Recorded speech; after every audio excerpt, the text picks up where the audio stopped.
Your support keeps these stories alive. Like, subscribe, and ring the bell. Family dinners in our household have always been a mixed bag. On one hand, they're a chance to gather everyone together to laugh, to eat, to keep some tradition alive. On the other, they've often been tinged with tension, and most of that tension came from my sister-in-law, Emily. For years, she had hovered at the edges of my life, her smile never quite reaching her eyes, her compliments always edged with bitterness. I married her brother over a decade ago, and while I had hoped that time would smooth out her jealousy, it only seemed to harden into resentment. I always knew she wanted the things I had, not necessarily my husband, but the stability, the home, the children, the routine. Emily never outright said it, but it leaked through in little comments. Must be nice having a husband who comes home every night. Or three kids already, some of us don't get life handed to us so easily. I brushed those remarks off, chalking them up to her insecurities, and for the most part I tried to keep the peace.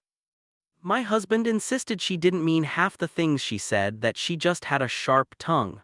I let myself believe that because it was easier than facing the possibility that his sister genuinely despised me. When she got married last year, I thought maybe things would change. She looked radiant at her wedding, genuinely happy for once, and her new husband Mark seemed kind and steady. I hoped, prayed really that her happiness would soften her.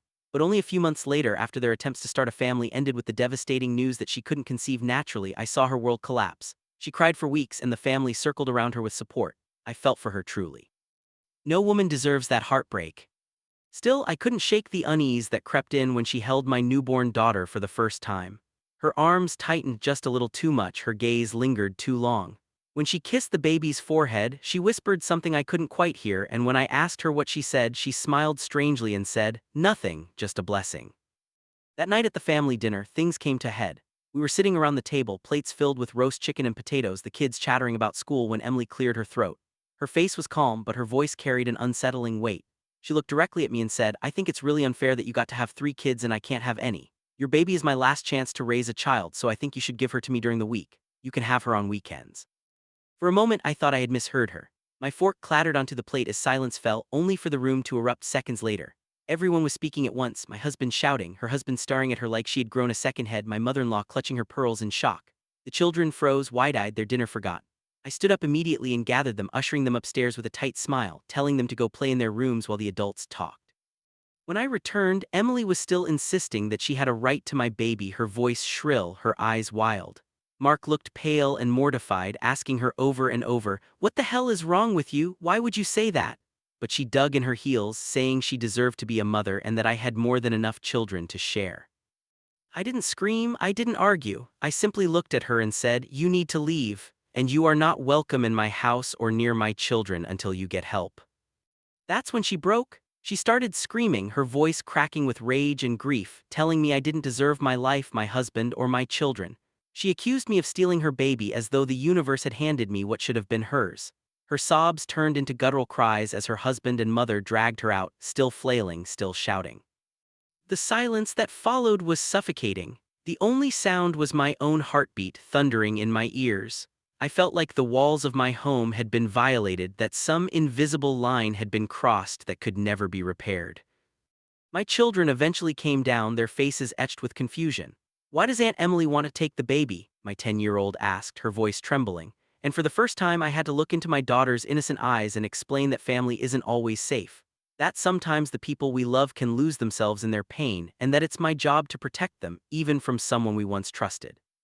That night after I put the kids to bed, my husband and I sat in the dimly lit living room, the baby cradled against my chest, her tiny breaths a reminder of how fragile our world really was. We agreed to talk to the kids again, to reinforce that their aunt was not a safe person right now. We would inform the schools and daycare, provide them with her photo, and make sure no one let her near them.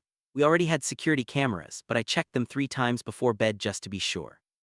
I lay awake that night replaying her words in my head. "Give me your baby," words that had sounded desperate but also deliberate. And I realized with a cold chill that this wasn't just about grief anymore. Something had shifted in Emily, something dangerous. And from that moment on, I knew my life and my children's lives would never be the same. In the days that followed that dinner, the atmosphere in our home shifted in ways I hadn't expected. I thought Emily's outburst would fade into just another example of her jealousy boiling over, but this time it felt different.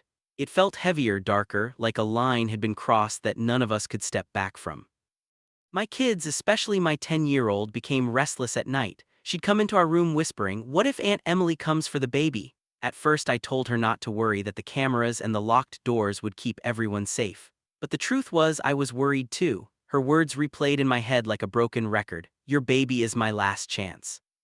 I'd catch myself staring at the bassinet in the middle of the night, my ears straining for sounds that weren't there, imagining shadows moving outside the window. It's funny how one person's grief can ripple through an entire family. My husband was furious with his sister, but guilt clung to him too. He kept packing the house at night, checking the locks like me, muttering that he should have seen this coming. She's been slipping for years, he told me one evening, his voice low so the kids wouldn't hear. The jealousy, the little digs, the obsession with comparing herself to you. I thought marriage would fix it, give her her own life. I was wrong. What made it harder was how intertwined Emily still was with the family. My mother-in-law called constantly, crying, begging us not to punish Emily too harshly. She kept saying Emily didn't mean it, that it was her grief talking, that I should try to be more understanding. But how do you understand someone demanding your child like a trade? How do you rationalize that kind of delusion? Every time my phone rang and her name popped up, I felt my stomach twist into knots. I kept thinking back to all the small red flags over the years, things I had brushed off or minimized. The way Emily once joked, if anything ever happened to you, I'd raise your kids for you. Or the time she offered to babysit, and when I came home she was rocking my son and whispering, wouldn't it be nice if you were mine? Back then I laughed nervously and chalked it up to her being dramatic. But now, with the pieces fitting together, I realized these weren't just harmless comments. They were glimpses into a storm I hadn't wanted to acknowledge. Her husband, Mark, reached out a few days later. He sounded exhausted, his voice cracked from too many sleepless nights. I don't know what's happening to her, he confessed. It's like she's become someone I don't recognize. She sits in the nursery we set up, just staring at the empty crib. Sometimes I catch her scrolling through pictures of your baby on Facebook for hours. And when I tell her to stop, she snaps at me, says I don't understand what it feels like to be robbed of motherhood. His words sent a chill down my spine. Robbed. As though my daughter's existence was a theft from her. I didn't know what to say to him except to tell him she needed help, professional help, and that until she got it, she couldn't be around us. He agreed, but the weariness in his voice made me wonder if he had the strength to enforce it. Meanwhile, life had to go on. I still had to pack lunches, drop the kids at school, wake up every 2 hours to feed the baby. But under all of it, a constant hum of vigilance took root. I started walking the house in the evenings, checking every window latch, every camera feed, every corner of the yard. I'd find myself staring at the driveway, half expecting her car to pull in uninvited. The kids picked up on my tension too. My 8-year-old asked me one night, "Are we in danger, Mommy?" I wanted to tell him no, that it was just grown-up problems he didn't need to worry about. But when your sister-in-law screams that she deserves your baby, how do you know where the danger ends and the paranoia begins? My husband and I had another talk with the children, explaining in gentler terms that Aunt Emily wasn't well, and until she got better she wouldn't be visiting. My daughter cried quietly because despite everything, she loved her aunt. She remembered the woman who used to braid her hair or sneak her candy when I said no. But I had to remind her that love doesn't always make someone safe. That night she clutched her little sister's blanket while she slept, as if she could protect her by holding on. One evening while folding laundry, I came across a baby onesie gifted by Emily months ago. It was pale pink with embroidered flowers, and suddenly I remembered the way she had handed it to me at the baby shower. She pressed it into my hands a little too forcefully, her eyes shiny as she said, "She'll look perfect in this. I can't wait to see her wear it." I shivered, realizing now that maybe it hadn't been a gift for me. Maybe in her mind it had been a gift for herself. Everywhere I turned, Emily's shadow lingered. The thought of her wasn't just unsettling, it was invasive, creeping into every quiet moment, every bedtime story, every feeding at 3 a.m. I no longer saw her as just a bitter sister-in-law. I saw her as a threat. And in the quiet moments of the night, with the baby pressed against me and the house locked down like a fortress, one question haunted me. If she already believed my child was hers, what was stopping her from trying to make that belief a reality? The night after Emily's outburst at dinner, I dreamed of her. Not in a clear, straightforward way, but in those fragmented nightmares where faces blur and voices echo in impossible ways. I was standing in my baby's nursery, the soft hum of the nightlight casting shadows on the walls, when I saw Emily rocking in the chair. She was holding the baby, humming a lullaby I didn't recognize. When I reached out to take my daughter back, she looked at me with hollow eyes and whispered, "She's mine now. You've had your turn."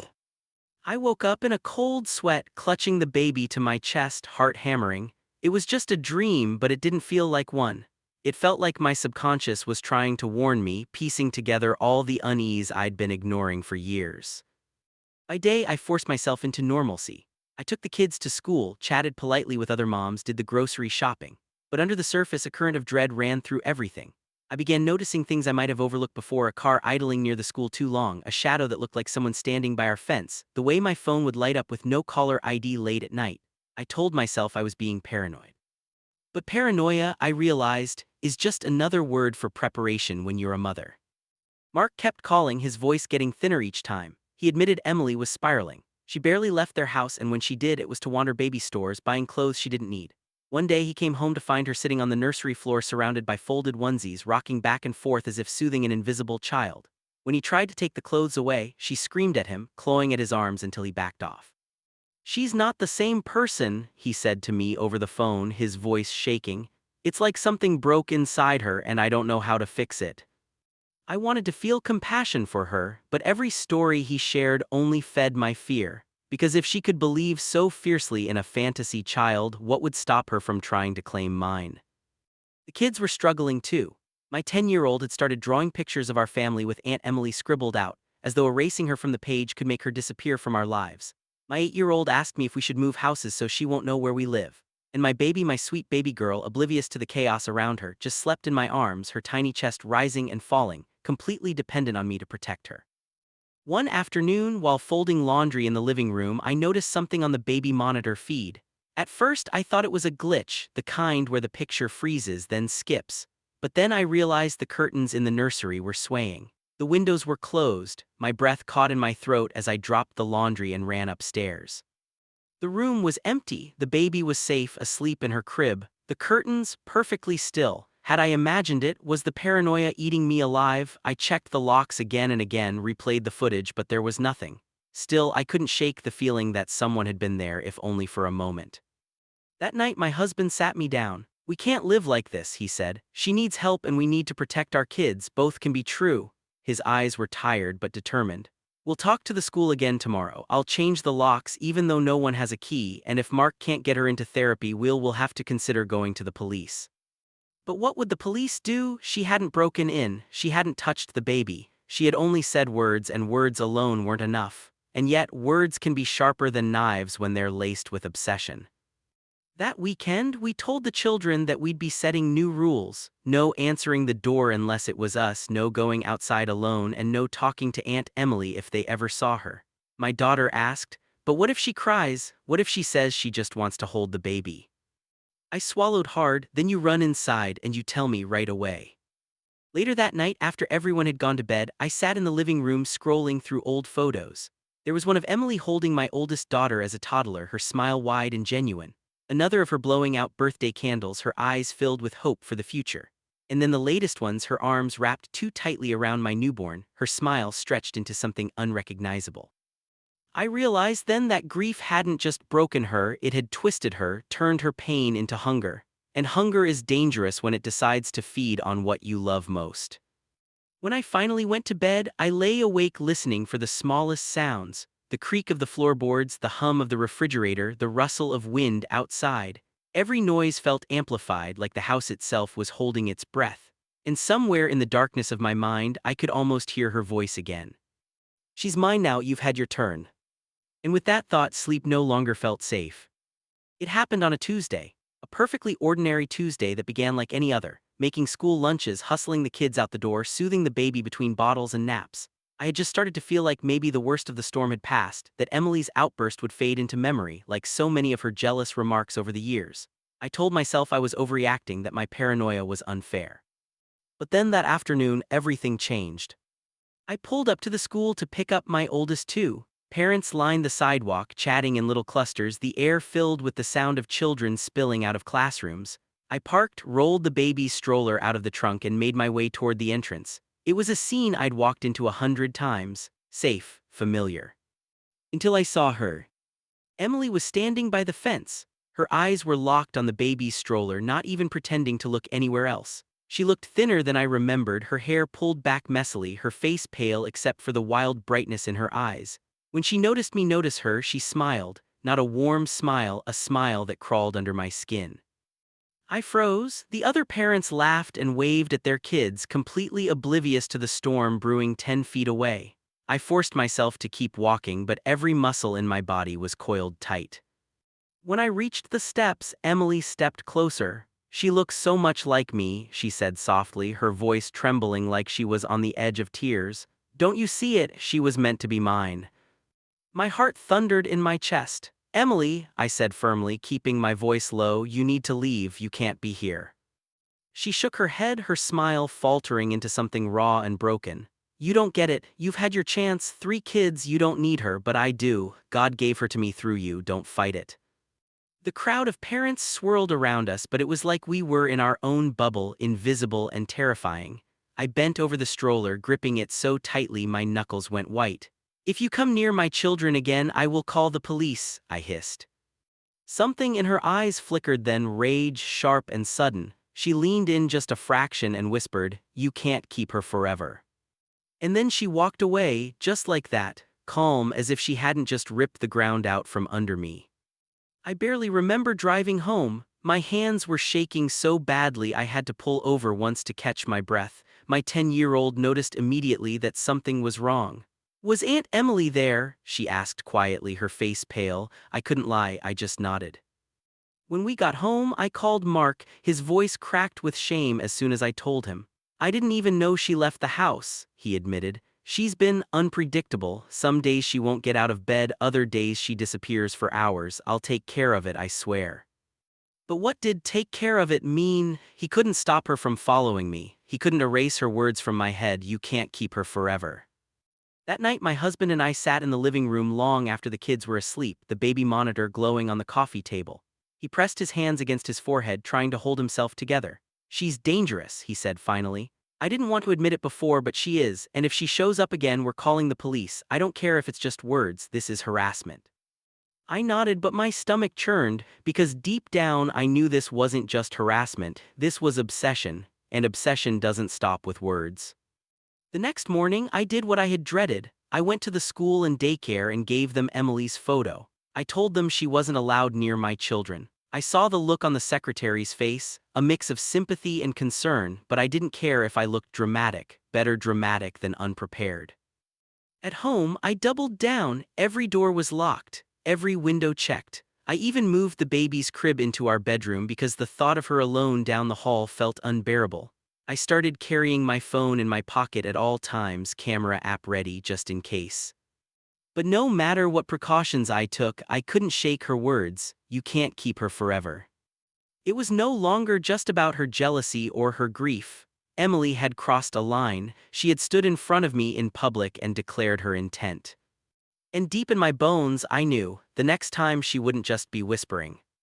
For weeks after the school incident, I lived like a woman under siege. The baby never left my sight. If I went to the bathroom, I carried her car seat with me. If I took a shower, my husband stood guard outside the door. Every trip to the grocery store, every pickup from school, every casual errand felt like walking across a minefield. I didn't tell many people because how could I? How do you explain that your sister-in-law believes your baby belongs to her without sounding paranoid or hysterical? And then one night, my worst fear became real. It was a Friday. The kids had gone to bed after movie night and the baby was asleep in her crib beside our bed. My husband and I sat downstairs, exhausted but grateful for the rare quiet. We were halfway through a late dinner when I heard a sound upstairs, a creak, sharp, deliberate. I froze, fork halfway to my mouth. My husband's eyes met mine, wide and alert. For a moment I prayed it was just the house settling, but then came another sound, the faint squeak of the nursery door opening. We both bolted from the table. My heart slammed in my chest as we raced upstairs. When we reached our bedroom, the door was ajar, and standing there, her hands on the crib rail, leaning over my sleeping baby, was Emily. Time slowed. My mind split into 2 screams, one silent, one real. I lunged forward, shoving past her and scooping the baby into my arms. She stirred, whimpered, but didn't wake fully.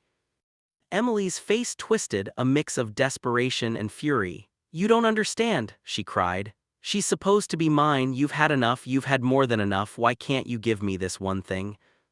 My husband grabbed her by the arm, dragging her back from the crib. "Are you insane?" he roared, his voice shaking the walls. "Get out of this house."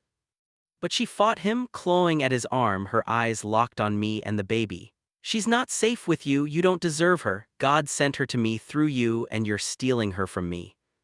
The words cut through me like knives. My baby stirred in my arms, sensing the chaos. I backed toward the corner of the room, clutching her so tightly I worried I'd hurt her, but I couldn't let go. My husband wrestled Emily out into the hallway, his voice booming with rage and terror.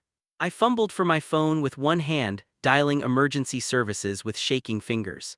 My voice cracked as I begged them to send someone immediately, that my sister-in-law had broken into our home and tried to take my baby.